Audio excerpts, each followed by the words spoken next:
Ciao ragazzi di Autumn, siamo qua con Josh, Rhys, The Honors.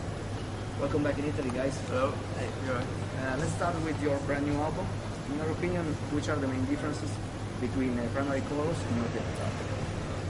I think one main difference would be, well, one, we had so much happening to us as a band in the kind of 2 years between the records.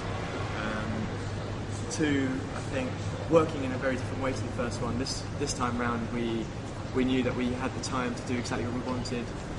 We wanted to kind of like lose ourselves in the record, almost close ourselves away. We had access to this rehearsal room where we could have the keys and we could go there 24 hours a day. And we just decided that this time, rather than working with any restrictions in ways that might have as a band, we'd open up the kind of the writing thing. So anyone could play a different instrument, or we could share ideas. And we also introduced some new instruments. We kind of built up a collection of synthesizers. And I think we just worked in a very different way. So the results were quite different. Yeah. Listening to this record, we noticed an expansion of your musical range, because we hear not only influences of 60s garage rock and 80s post-punk, but also echoes of krautrock and a bit of shoegaze sound. Do you agree with this statement? I think for us, we're always listening to all sorts of music, from I don't know, from the beginning of sound, really, from someone playing blues records for the first time to someone playing with electronics for the first time. We were never only listening to one sound. And with the first record, I think we often spoke about diverse influences that weren't necessarily apparent directly in the music, but actually had influenced us as people and as a band. And this time round, I think it's taken a different form. I think when we started, it was more about raw punk energy, and fueled by the kind of speed and excitement of what we were doing, how we were playing, and what we were doing live. And this time, we felt as in our heads in a different place, and we wanted to explore sound and how we could kind of communicate with sound to the listener in a different way. Yeah. I think before it was very much about kind of an attack of the senses, and that was very much part of what we were doing when we were playing live. And this time we wanted to try and attack the senses in a different way, rather than being right in your face. It was kind of a thing of like going round your head and spinning you around and pulling you in one direction or another. We were just interested in working differently. Yeah. Speaking about the listeners, you have reached a huge fame in a few years.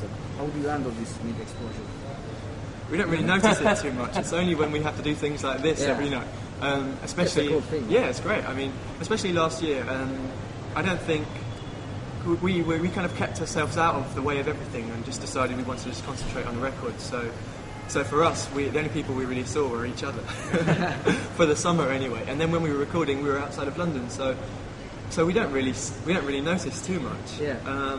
But obviously, it's really great to now be back on the road, meeting people, talking about the record, and playing our first few live shows. Yeah. And which are your thoughts about the rock scene in England? What's going on in your country? There's not really a scene. Oh, really? To speak of. No, I don't think we would really align ourselves with any particular scene. I think the main problem with England at the moment is fans they're not trying hard enough. They don't seem interested in the last 2 years of what's happened. It's kind of getting quite cyclic. They're just copying each other, and it's going to go round into being just so watered down, just working. There are some great kind of underground bands. Definitely not on the mainstream. I think there's a few kind of groups that are doing interesting things, and I don't think the cool thing about it is I don't think there's one key factor that draws them together. They don't really sound similar. It's not like they're all doing the same thing. It's not that kind of thing. It's more a case of not wanting to be a part of the mass kind of sound that's going on that you see in all the magazines and stuff. It's slightly more true to kind of the idea of dissecting music. I think if there's anything going on, it's kind of more in a tradition of, I suppose, some of like the no-wave groups in America, not necessarily in sound, but the fact that they don't really want to be a part of like the main music scene.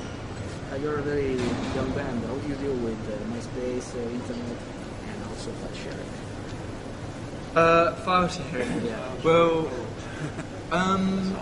with MySpace and stuff like that, I don't know, it's a great way of communicating with the world, and we don't really have too much, we don't do too much on it. I mean, we're not really blogging band yet. I mean, we like the idea of on our website. I suppose it's kind of, we're not very technological. We're not very good at knowing how to work things. Well, Josh is. I'm not very good at it. Yeah. But with the idea of communication, we think it's really important. So with our website, we like the idea of putting out mixes of talking about albums we're listening to or things that we're doing that we find people might find interesting. So I think we use it as a communications tool. But I don't know. As for illegal downloading and file sharing, I think the sad thing now is that it's so easy to find anything in the world at the touch of a button.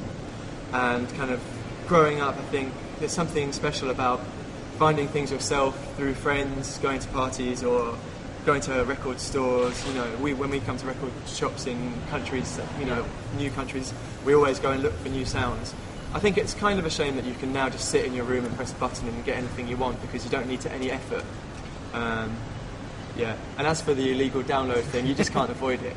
I just think which is weird. It's kind of strange, but I suppose it's got some kind of punk element to it, but it doesn't really matter. Okay, how much is important to be good looking, or how much looks count nowadays in the music business? Well, we can't. I don't know. I don't know, if you look through the history of bands, they've always, good bands, they're always full of interesting people who want to do something. They've always had a strong aesthetic. Look interesting. Unfortunately, I think these days they have stylists and they think they can make a band good by making them look good, but it doesn't really work that way. You have to have the music first. It just kind of happens. It's something you can't really avoid. Just if you're in a good band, you probably will look pretty good. It's your case. Yeah. Last question is about concert you already played in Italy 2 years ago. Did you like that experience? Yeah, we were talking about it over dinner last night. Actually, we were remembering all the different places we played in Milan, and we were just we were talking about what's the place called here? Rolling Stone. Is it the venue? Yeah, we were talking about playing that gig. We really enjoyed that. I think that was one of the bigger venues so far we've played in Italy. That was really cool. You like Italian crowd? Yeah, definitely. Ok ragazzi, questi sono i The Horrors, nuovo album in uscita, check it out. Thanks guys. Thanks. See you next time. Cheers.